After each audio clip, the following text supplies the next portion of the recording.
2024 में Korea aerospace research institute, जिसे short में कासा कहते हैं, उन देशों का हिस्सा बनने के लिए चंद्रमा पर एक क्रू मिशन भेजता है, जो देश पहले ही चंद्रमा पर सफलतापूर्वक उतर चुके होते हैं। दुर्भाग्य से इस मिशन के दौरान एक तकनीकी खराबी के कारण अंतरिक्ष यान के उतरने की कोशिश करते समय विस्फोट हो गया होता है, जिससे सभी अंतरिक्ष यात्रियों की मौत हो जाती है, जिससे साउथ कोरिया में हर कोई हैरान और निराश हो गया होता है। अब 5 साल बाद 2029 में साउथ कोरिया अपनी प्रतिष्ठा वापस पाने की उम्मीद में फिर से 3 अंतरिक्ष यात्रियों को चंद्रमा पर भेजने का प्रयास कर रहा होता है। 3 अंतरिक्ष यात्री कमांडर ली, चो और ह्वांग हैं, और वे पिछली बार की दुर्घटना से सीख लेते हुए इस बार की यात्रा के लिए बेहतरीन ट्रेनिंग करते हैं। अब उड़ान भरने से पहले अंतरिक्ष यात्री देश के लोगों के साथ कुछ शब्द साझा करते हैं। ली का कहना होता है कि वह अपनी अजन्मी बच्ची का नाम तब तय करेंगे जब वह पृथ्वी को देखते हुए मिशन पर होंगे। चो अपनी वाइफ और बेटे के लिए जा रहा है और ह्वांग अपने फादर के सपनों को पूरा करने के लिए जा रहा है, जो अब इस दुनिया में नहीं है। अब यहाँ यह पता चलता है कि उसके फादर पिछले मिशन के अंतरिक्ष यात्रियों में से एक थे। जब वह शुभ दिन आता है तो शिप को सफलतापूर्वक लॉन्च किया जाता है। हालांकि वे जल्द ही सोलर विंड्स की चपेट में आ जाते हैं। इस वजह से यान को भारी नुकसान होता है, जिससे यान का इलेक्ट्रॉनिक कंट्रोल यूनिट और नेविगेशन सिस्टम खराब हो जाता है। इसके साथ ही अंतरिक्ष यात्रियों का कंट्रोल रूम से संपर्क टूट गया होता है और साइंस एंड टेक्नोलॉजी मंत्री को अपने देश के लोगों को शांत करने के लिए नेशनल टेलीविजन पर आना पड़ता है। अब मंत्री जी के अजीबोगरीब बातों से लोगों का दिमाग और भी खराब हो जाता है। इस बीच ली और चो बाहर से अंतरिक्ष यान की जांच कर रहे होते हैं, क्योंकि उन्हें लगता है कि वे इसकी मरम्मत कर सकते हैं। ह्वांग, जिसके पास तकनीक के बारे में कम नॉलेज होता है, वह बहुत परेशान हो जाता है, लेकिन उसके 2 साथी उसे शांत रहने के लिए कहते हैं, क्योंकि वे उसे आश्वासन देते हैं कि सब कुछ उनके कंट्रोल में है। तभी अंतरिक्ष यात्रियों ने नोटिस किया कि ईंधन टैंक में रिसाव हो रहा है, और इससे पहले कि वे इस रिसाव के लिए कुछ कर पाते,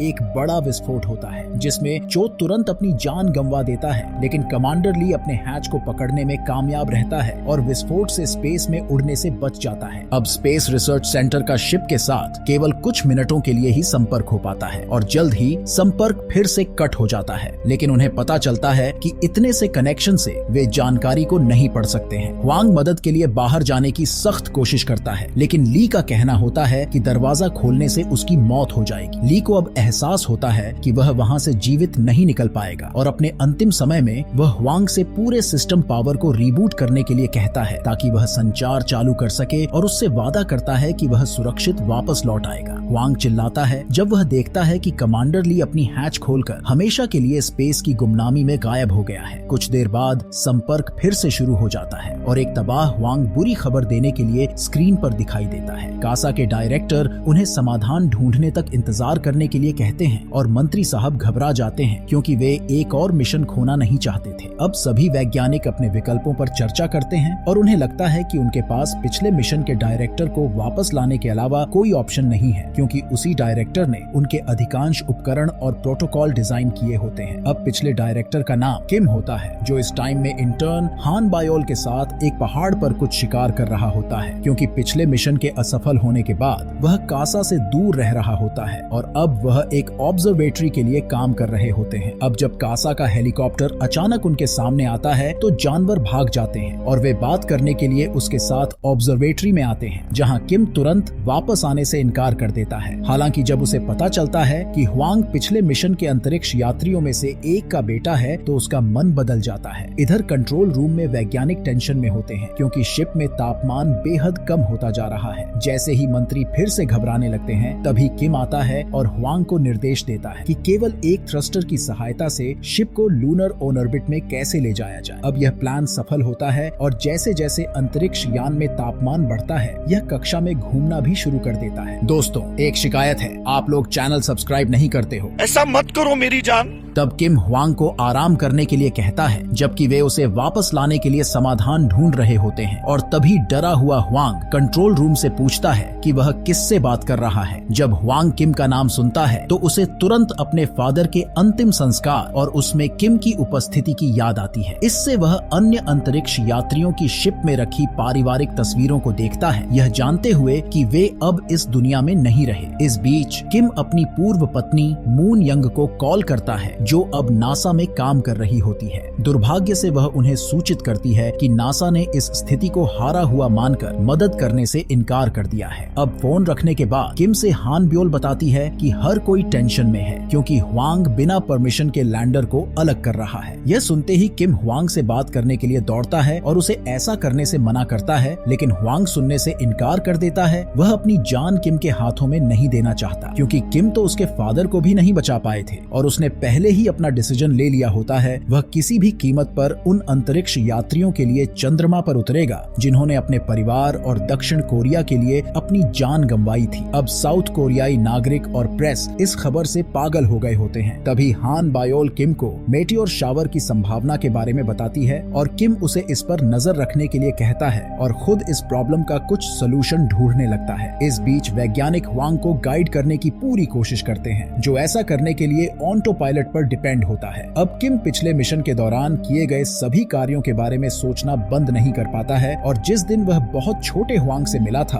वह डरा हुआ था कि यह लैंडिंग पिछली बार की तरह फेल हो जाएगी। जब लैंडर गति पकड़ने लगता है तो हर कोई घबरा जाता है, लेकिन शुक्र होती है कि वह सफलतापूर्वक मून पर लैंड कर जाता है। यह देखकर साउथ कोरिया में लोग जश्न मनाने लगते हैं और जब ह्वांग आखिर में चंद्रमा की सतह पर कदम रखता है तो वह अपने साथी अंतरिक्ष यात्रियों की यूनिफॉर्म और क्रू की एक तस्वीर लेकर उन्हें चंद्रमा पर रख देता है। इसके साथ ही वह साउथ कोरियाई झंडे को भी मून पर लगा देता है। इसके बाद वह नमूने इकट्ठा करने के मिशन को पूरा करने के लिए रोवर पर निकल जाता है, जबकि ड्रोन आसपास का नजर रखता है। इधर किम सिस्टम की मरम्मत के लिए वैज्ञानिक टीम के साथ विकल्पों पर चर्चा करते हैं, जबकि दक्षिण कोरियाई राष्ट्रपति भाषण देते हुए नासा से ह्वांग को वापस लाने में मदद करने के लिए कहते हैं। मून यंग नासा के उच्च अधिकारियों को समझाने की कोशिश करती है, लेकिन वे संभावित मेटियोर शावर के कारण मना कर देते हैं और कहते हैं कि मून यंग अपने पहले के हस्बैंड के चक्कर में बेवकूफ बन गई है। तभी उसी समय हान बायोल अपने टैबलेट पर कुछ चिंताजनक रीडिंग देखती है और किम को बताने के लिए दौड़ती है कि नासा सही है, मेटियोर शावर चंद्रमा के बहुत करीब आ रहा है। इधर ह्वांग को उन्हें यह बताते हुए गर्व हो रहा होता है कि उसने चंद्रमा की सतह के नीचे से बर्फ सहित सभी नमूने इकट्ठा कर लिया है। मेटियोर शावर को लेकर उसे लगता है कि इनकी रीडिंग में ही गलती हुई होगी, क्योंकि वह आकाश को देख रहा होता है और उसे रडार पर भी कुछ अजीब दिखाई नहीं दे रहा होता है। हालांकि जल्द ही चंद्रमा हिलने लगता है और मेटियोर ह्वांग के आसपास गिरने लगते हैं, जिससे वह तो मानो उड़ ही जाता है। वैज्ञानिक उसे जल्दी से लैंडर के अंदर जाने का आदेश देते हैं और ह्वांग भी रोवर पर भागने की कोशिश करता है, लेकिन तभी एक विशाल सा उल्का चंद्रमा पर गिरता है और एक विस्फोट होता है जिससे वाहन एक गड्ढे के अंदर फंस जाता है। अब मेन डायरेक्टर के ऑर्डर के बिना किम एक वैज्ञानिक से अपने द्वारा डिजाइन किए गए नए कोड के साथ अंतरिक्ष यान के मॉड्यूल सिस्टम को रीसेट करने के लिए कहता है, जो प्रभावी ढंग से मॉड्यूल की मरम्मत कर देता है और शिप में बिजली वापस ला देता है। इस बीच ह्वांग अपने ड्रोन का यूज करके खुद को गड्ढे से बाहर निकाल लेता है। वह तेजी से गिरते मेटोर्स के बीच दौड़ने लगता है और समय रहते लैंडर के अंदर पहुंचने में कामयाब हो जाता है। लैंडर सफलतापूर्वक उड़ान भरता है और अगला कदम इसे कमांड मॉड्यूल से जोड़ना होता है। डॉकिंग करने के लिए उन्हें फिर से ऑटो पायलट पर डिपेंड रहना पड़ता है और शुक्र होता है कि यह ठीक से जुड़ जाता है। लेकिन इससे पहले कि ह्वांग मेन शिप तक जा सके तभी एक मेटियोर अंतरिक्ष यान से टकरा जाता है, जिससे इसका एक बड़ा हिस्सा टूट जाता है और यह तेजी से गिरने लगता है। किम ह्वांग से शिप को मैनुअल मोड में चेंज करने के लिए कहता है, लेकिन लैंडर बहुत ज्यादा हिल रहा होता है और वह कंट्रोलर तक नहीं पहुंच पा रहा होता है। अचानक ह्वांग गलती से अमोनिया के संपर्क में आ गया होता है और उसे चक्कर आने लगता है, इसलिए वह अपने हेलमेट की ओर बढ़ता है, लेकिन तब तक बहुत देर हो चुकी होती है और ह्वांग की मौत हो जाती है। इसके साथ ही लैंडर दुर्घटनाग्रस्त हो जाता है और कंट्रोल रूम से सभी संपर्क टूट जाते हैं। अब फिर से संपर्क करने की कोशिश के 4 घंटे के असफल प्रयासों के बाद ह्वांग को आधिकारिक तौर पर मृत घोषित कर दिया जाता है, जबकि समाचार आउटलेट एक और असफल मिशन को कवर करते हैं। इधर पूरी तरह टूटा हुआ किम घर लौटता है और क्योंकि वह एक और विफलता से नहीं निपट सकता है, वह आत्महत्या करने की कोशिश करता है, लेकिन हान बायोल उसे समय पर रोक लेती है। ठीक उसी समय किम को मून यंग से एक संदेश मिलता है जिसमें बताया गया होता है कि ह्वांग अभी भी जीवित है, क्योंकि नासा के स्टेशन ने उन रेडियो संदेशों को डिकोड कर लिया है जिन्हें ह्वांग अपने अंतरिक्ष स्टेशन पर भेजने की कोशिश कर रहा है। अब मून यंग किम को फ्रीक्वेंसी तक पहुंचने के लिए कोड भी देती है, इसलिए वह और हान बायोल ऑब्जर्वेटरी से कुछ पुराने उपकरण लेने के लिए दौड़ पड़ते हैं और ह्वांग के इमरजेंसी मैसेज को सुनने की कोशिश करते हैं। हान ब्योल तुरंत इसे रिकॉर्ड करना शुरू कर देती है है। जबकि किम हुआंग से उसकी कंडीशन पूछता है। अब उसे पता चलता है कि उसके पास ज्यादा पावर या ऑक्सीजन नहीं बची है और मेटियोर शावर अभी भी जारी होता है। अब किम उसे मदद का रास्ता ढूंढने तक लैंडर में रहने के लिए कहता है और तभी उसी समय एक हेलीकॉप्टर दिखाई देता है। अब पता चलता है कि हान बायोल ने एक इमरजेंसी सेवा को फोन करके झूठ बोला होता है कि किम को दिल का दौरा पड़ा है, इसलिए उसे जल्दी से हॉस्पिटल ले जाना है। हेलीकॉप्टर किम को वापस कासा हेडक्वार्टर ले जाता है, जबकि हान बायोल यूट्यूब पर हुआंग का इमरजेंसी संदेश पोस्ट करती है जो तुरंत वायरल हो जाता है। हुआंग के पास जो कुछ भी उपलब्ध है उससे वह अपने घावों की मरहम पट्टी करने की पूरी कोशिश करता है। अब वायरल हो रहे ऑडियो की बदौलत दुनिया भर के लोग हुआंग का समर्थन कर रहे होते हैं और नासा पर मदद भेजने का दबाव बनाते हैं। इसके बाद नासा के उच्च अधिकारी यह जानना चाहते हैं कि जानकारी किसने लीक की और उन्हें तुरंत मून यंग पर संदेह हो जाता है। लेकिन इससे पहले कि वे उसके फोन की जांच कर सकें, उन्हें व्हाइट हाउस से एक कॉल आती है। इधर कासा के बहुत सारे काम के बाद वे लैंडर के साथ फिर से संचार बनाना में कामयाब हो जाते हैं। हालांकि मंत्री खुश नहीं होता है। उनका कहना होता है कि जनता की नजर में हुआंग को फिर से जिंदा करने का कोई मतलब नहीं है, क्योंकि वे उसे वापस नहीं ला सकते हैं, इसलिए उसका मरना तय है। अचानक मेटियोर शावर बदतर होने लगता है और किम हुआंग को सुरक्षित स्थान पर ले जाना चाहता है, लेकिन उसे पता नहीं होता है कि सुरक्षित जगह कौन सी है। तभी उसी समय अमेरिका से अच्छी खबर आती है। व्हाइट हाउस ने नासा को हुआंग की मदद करने का आदेश दे दिया होता है, जो पहले से ही दुनिया भर के समाचार आउटलेट्स में आग की तरह फैल गया होता है। अब अमेरिकी लूनर स्टेशन और मून यंग बचाव अभियान के लिए डिटेल में प्लान बनाना शुरू करने के लिए कासा से संपर्क करते हैं, लेकिन नासा ऑफिस में मून यंग को बाहर निकालने के लिए डिसिप्लिनरी कमेटी के पास भेजा जाता है। अब वे केवल व्हाइट हाउस को अच्छा दिखाने के लिए उसे इस आखिरी मिशन के लिए रुकने की अनुमति दे देते हैं। इस पर मून यंग उनसे एक रिक्वेस्ट करती है कि वे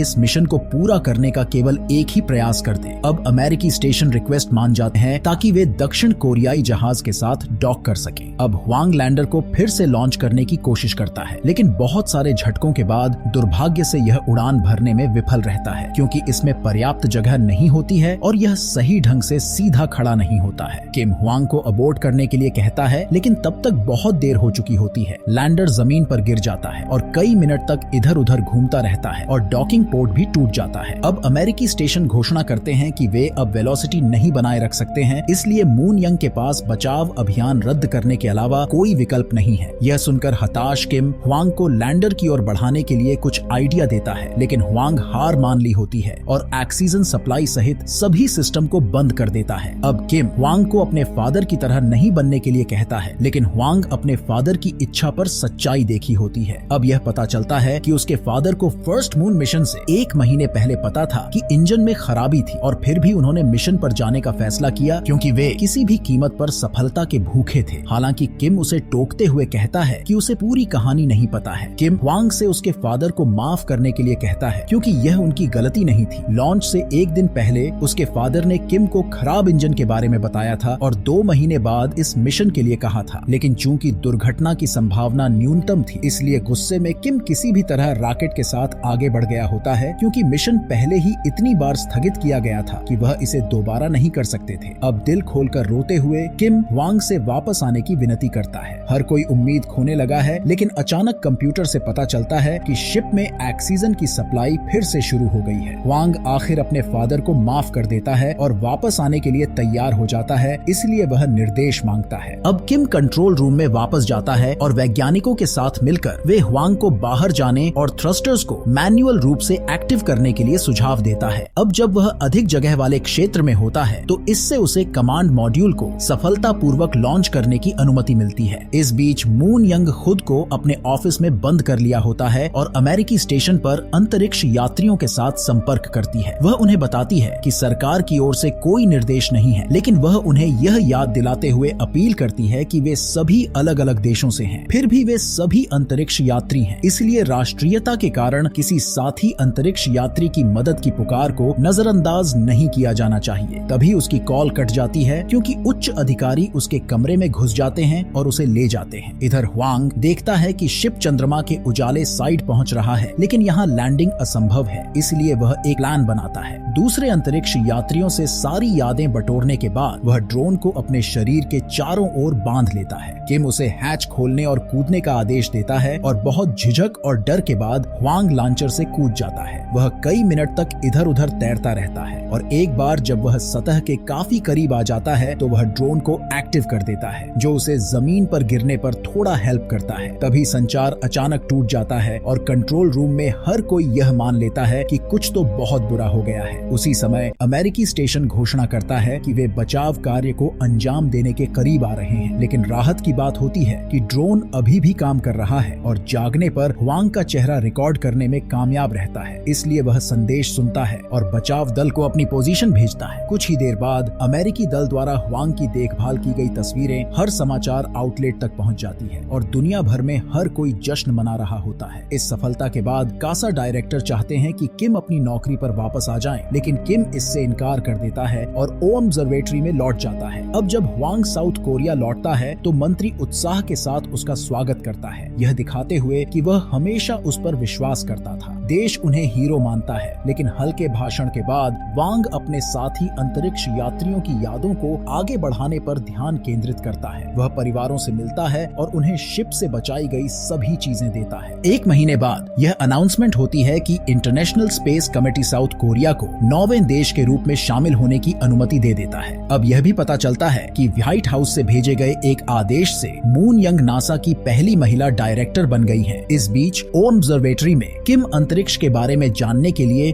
एक टीचर और उसकी क्लास के उत्साहित बच्चों से मिल रहा होता है। सूट कैसे काम करता है यह सिखाने के लिए कर्मचारियों में से एक को अंतरिक्ष यात्री के रूप में तैयार किया जाता है, लेकिन जब वह अपना हेलमेट हटाता है तो किम यह देखकर चौंक जाता है कि यह तो ह्वांग है और मूवी यहाँ खत्म हो जाती है। दोस्तों, वीडियो कैसा लगा कमेंट में जरूर बताएं। धन्यवाद।